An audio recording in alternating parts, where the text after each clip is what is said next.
Shalom Bapak Ibu Saudara sekalian, apa kabarnya? Selamat malam, haleluya. Tuhan Yesus memberkati kita semua sampai dengan saat ini.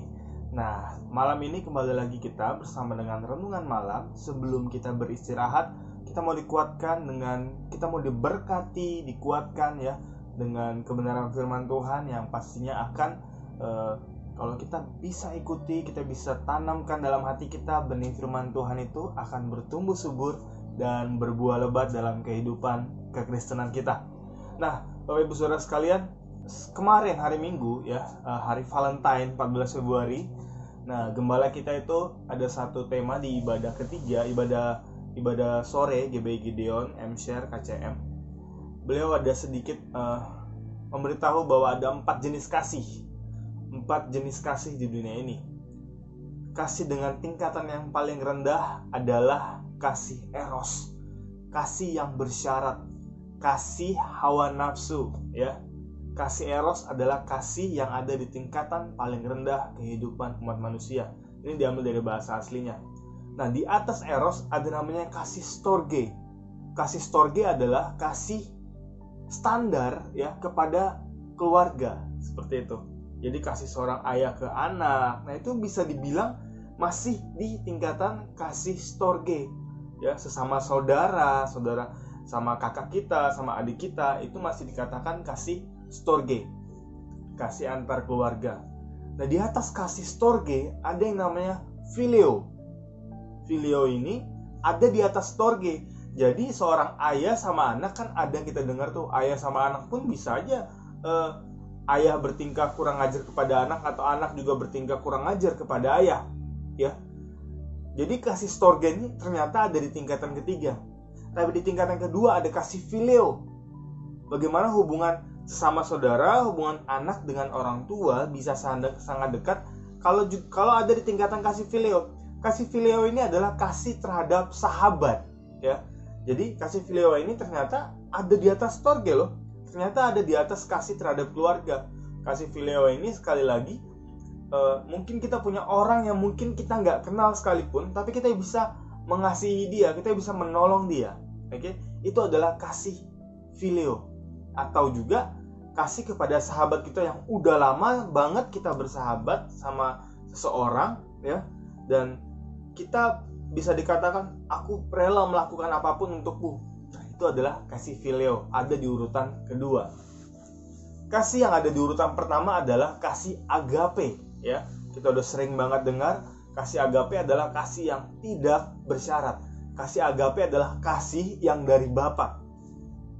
Berapa kali pun kita melakukan dosa, ketika kita sungguh-sungguh bertobat, sungguh-sungguh mengerti bahwa Tuhan mencintai kita dan kita bertobat ya, dan hati kecil kita berkata bahwa saya sangat menyesal, saya tidak akan melakukannya lagi, kita bertobat datang kepada Tuhan. Tuhan masih mau tetap memeluk kita. Seperti si bungsu yang hilang. Di perumpamaan bungsu yang hilang, ingat yang berlari kepada anaknya siapa? Anaknya yang hilang itu atau papanya? Ternyata di perumpamaan itu bapaknya yang berlari mendapati anaknya. Ya. Nah, kita udah berapa kali melenceng jauh dari Tuhan. Tapi bagaimanapun juga Tuhan telah mati untuk setiap kita. Nah, itu adalah kasih agape, kasih yang sangat luar biasa dari Tuhan, kasih yang tidak bersyarat. Bukan tidak mungkin kita bisa memiliki kasih ini ya. Nah, jadi kasih agape ini adalah kasih dengan tingkatan tertinggi dari 4 jenis kasih yang tadi sudah disebutkan. Demikian juga yang sudah disampaikan oleh Bapak Gembala kita pada hari Minggu kemarin. Nah, suatu kali di sebuah perkemahan, anak-anak mungkin SMA, anak-anak SMA, mereka sedang membuat api unggun ya di perkuliahan ini. Tiba-tiba ada seekor ular. Jadi ketika mereka lagi ngumpul-ngumpul, ada buat api unggun, mereka lagi nyanyi-nyanyi, tiba-tiba ada seekor ular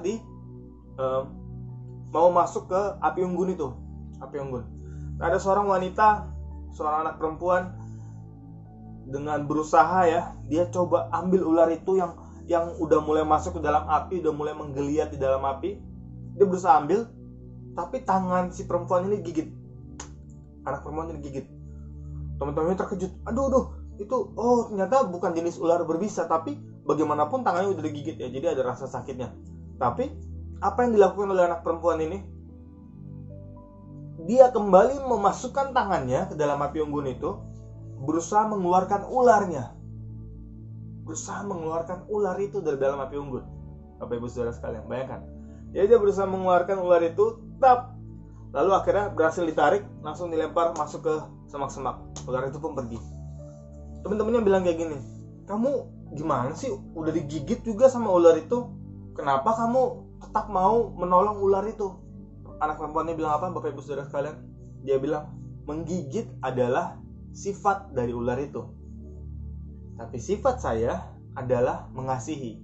Sifat saya adalah menolong. Sehingga sekalipun ular itu menggigit, yang memang merupakan sifat natural dari ular tersebut, itu nggak akan mengubah sifat natural saya. Apa tadi? Menolong.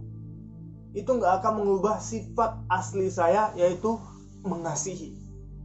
Nah, Bapak Ibu Saudara sekalian, seberapa sering kita dengar dari orang lain, atau bahkan mungkin kita sendiri, kita bisa bilang seperti ini, kalau kamu baik sama saya akan lebih baik lagi ke kamu. Kalau kamu jahat sama saya, kamu ganggu saja saya sedikit, saya bisa berlipat-lipat lebih jahat sama kamu. Nah, kita sebagai seorang Kristen sering kali terjebak dengan mindset seperti itu, dengan cara seperti itu, dengan pola pikir seperti itu, bahwa kita akan berbuat lebih baik kepada orang yang berbuat baik kepada kita. Tapi orang yang jahat sama kita bisa berbuat lebih jahat ke dia. Ternyata orang Kristen gak seperti itu. Yesus gak mengajarkan seperti itu. Bahkan di atas kayu salib, sebelum kematian Yesus bilang apa? Yesus bilang, Bapa, ampuni mereka, sebab mereka gak tahu apa yang mereka berbuat. Itu adalah kasih sampai di atas kayu salib. Bapak Ibu Saudara sekalian yang dikasihi dalam nama Tuhan kita Yesus Kristus, hari ini kita belajar. Ular memang sifatnya menggigit. Mungkin orang lain memang sifatnya seperti itu. Ada yang kita bisa berteman dengan banyak orang, ada yang sifatnya suka ngomongin orang, ada yang sifatnya suka menjatuhkan orang, ada yang sifatnya suka memberitahukan hal-hal yang tidak benar, ada yang sifatnya menghasut dan lain sebagainya. Tapi kita sebagai seorang Kristen, saya, Bapak Ibu Saudara sekalian yang di rumah, ular menggigit tidak akan mengubah sifat asli kita, yaitu mengasihi.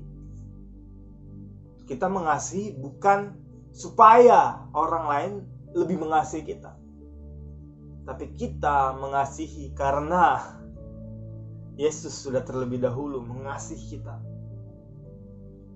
Luar biasa, menebus dosa kita. Anak domba yang tidak bercacat celah itu menebus dosa kita. Nah, hari ini miliki kasih. Ya. Kalau kita belum ada di tingkatan kasih agape, terus bangun hubungan intim dengan Tuhan, belajar minta sama Tuhan pengertian-pengertian yang dari surga. Apa itu kasih agape? Bagaimana cara menerapkan dalam kehidupan kita? Tapi kalaupun kita belum ada di titik kasih agape, minimal kita memiliki kasih phileo. Kasihi teman-teman kita, sahabat kita. Bahkan kasih agape, mengasihi musuh kita, mengasihi orang yang sudah menjatuhkan kita. Kita bersatu dalam doa. Bapa, dalam nama Tuhan kami Yesus Kristus, kami mengucap syukur Tuhan. Malam hari ini kami belajar Tuhan. Kami mau punya kasih sebagaimana Engkau mengasihi Tuhan. Sifat jahat orang lain tidak akan mengubah sifat asli kami, yaitu mengasihi ya Bapa. Tolong kami, karena DNA Kristus ada di dalam DNA kami. DNA Kristus adalah mengasihi. Dan kami adalah pribadi yang mau belajar mengasihi lebih lagi Tuhan. Tolong kami Tuhan, tolong kami Roh Kudus. Kami menolong orang lain bukan supaya kami ditolong, bukan supaya kami masuk surga. Kami menolong orang lain karena Tuhan sudah lebih dahulu mengasihi kami. dan itu menjadi karakter kami, menjadi sifat kami di tahun integritas ini Tuhan.